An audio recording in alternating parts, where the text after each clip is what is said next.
Jimmy, or MrBeast, is an incredibly powerful force in the online world, generating massive amounts of money. It's evident that his enterprise has a monopoly-like presence. With millions upon millions of views, it's mind-boggling to think about the number of people witnessing his business model in real time via his multitude of videos. The success achieved by MrBeast and his dedicated crew is truly remarkable. It's hard to fathom the magnitude of their accomplishments. It's not an exaggeration to say that even MrBeast is completely dominating mainstream internet media. He has taken control and ownership and established his own unique genre of videos, all of a very specific kind. It works so well, so immensely well that it is impossible to not come across Beast-influenced content on the platform. MrBeastification of sorts. It's so clear. MrBeast shows us something truly interesting about the functioning of media in the current stage of whatever the fuck the world is on. How? How does MrBeast represent capitalist media domination and culture? Well, this whole thing, the world MrBeast has fought so hard to create around him, is nothing new. Certainly, his innovations on the YouTube platform are remarkable, but the core idea is nothing more than a spectacle society, a model of society in which the media is dominated by the one simple constant: money. The spectacle is the flip side of money. It too is an abstract general equivalent of all commodities. But whereas money has dominated society as a representation of universal equivalence, the exchangeability of different goods whose uses remains uncomparable, the spectacle is the modern complement of money, a representation of the commodity world as a whole, which serves as a general equivalent for what the entire society can be and can do. The spectacle is money one can only look at, because in it all, use has already been exchanged for the totality of abstract representation. The spectacle is not just a servant of pseudo-use, it is already in itself pseudo-use of life. What is the key element to any MrBeast video? Well, money. Money is, or as we should refer to it, capital. Everything that is material, everything that resembles a way to exchange that token for commodities. MrBeast, in a sense, is the master and leader of commodity rationalization. Giving money game shows, and maybe getting the possibility of obtaining a life-changing material possession only furthers this illusion. The illusion that capital is the way out.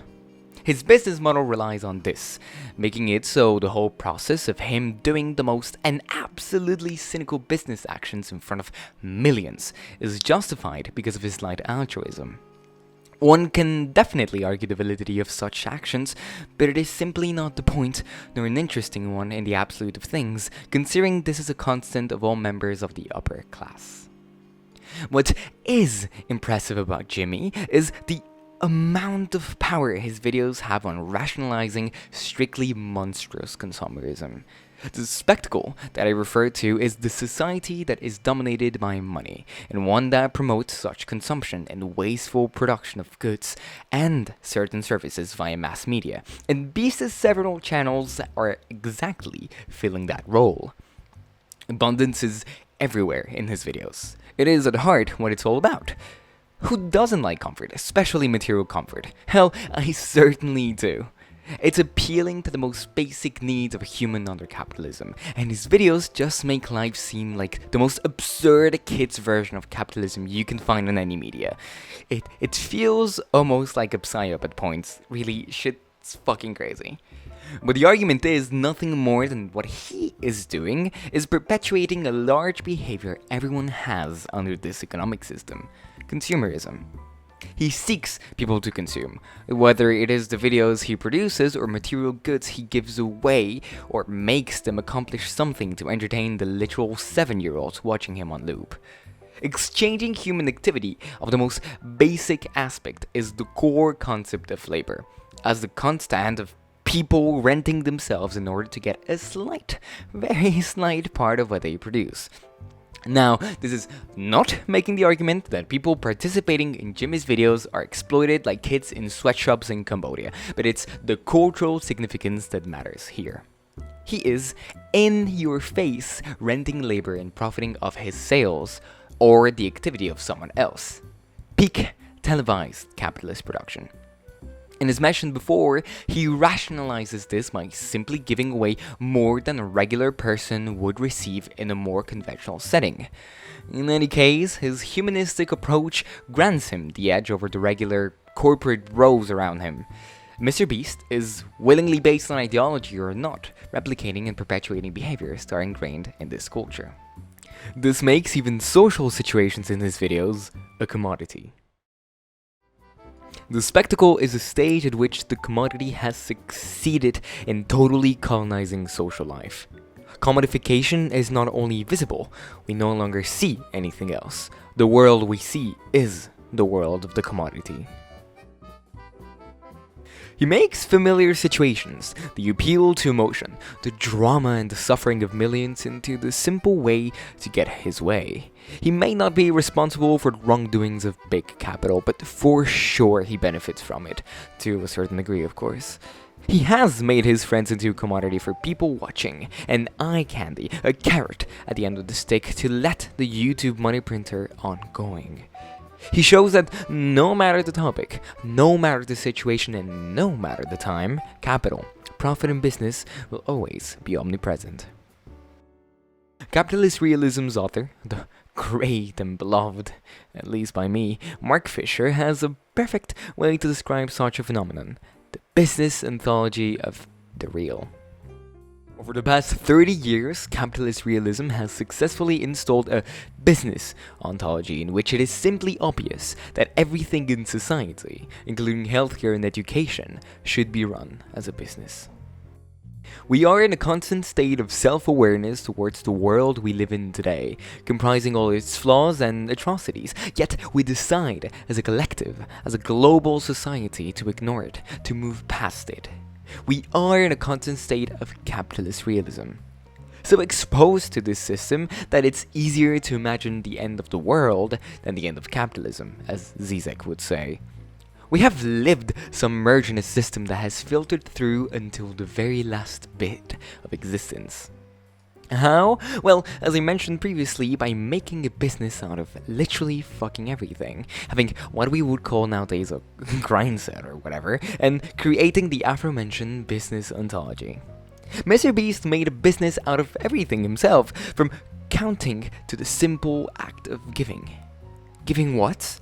Well, opportunities, money, material resources, anything he could. What I mentioned at the beginning, the rationalization of his process, of his modus operandi, works because of capitalist realism.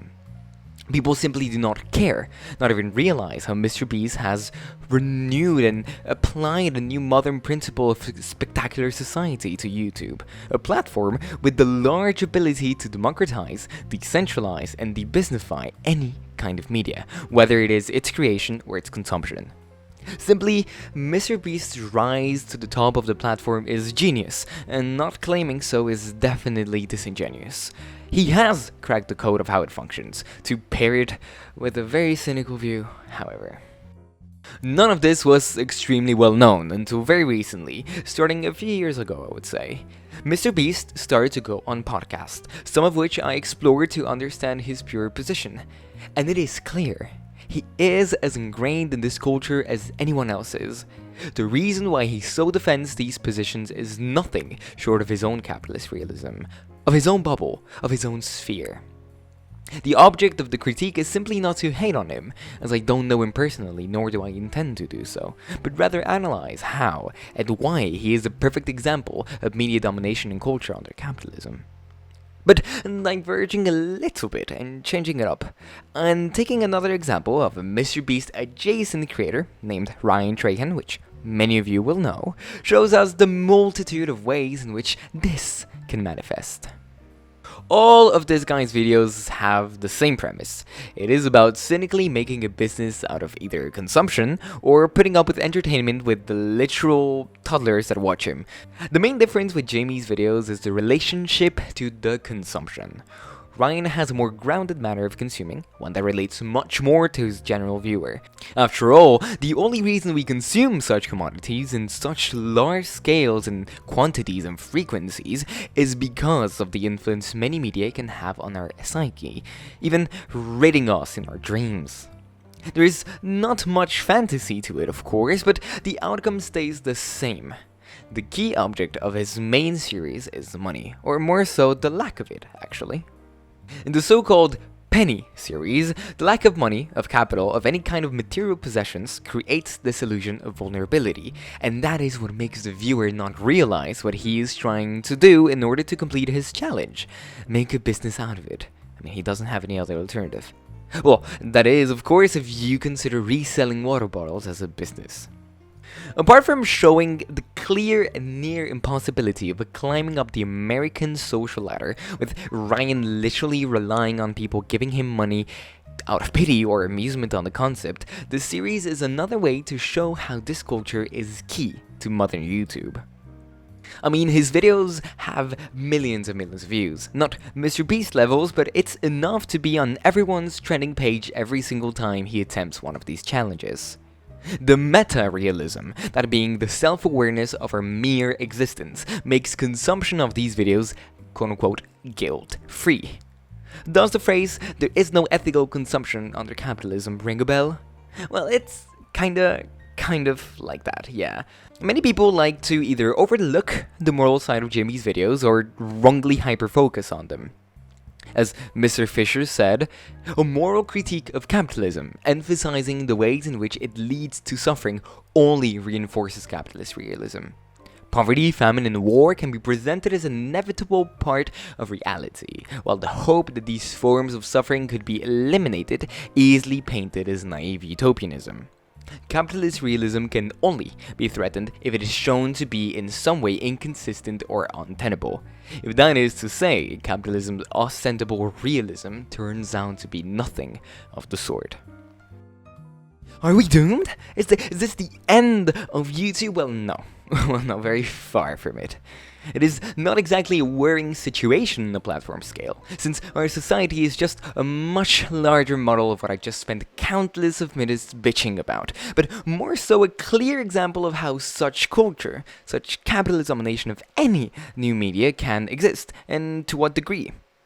The biggest example of capitalism to the average internet user is MrBeast and his videos. Remember the quote at the beginning of the video? "The spectacle is money you can only see." That is the pure basis of a Beast video at the end. The great general culture that we have cultivated as a world for more than 200 years pushes us towards this kind of consumption. First of material commodities, and then for the more abstract forms of it, such as videos based on a cycle of consumption, literally just MrBeast. The next logical step is commodifying human relations, something we have already seen happen on YouTube, on other channels as well. Idealization of a pure possibility of getting in the position of a MrBeast partner is nothing more than pure cope. But how can I blame people?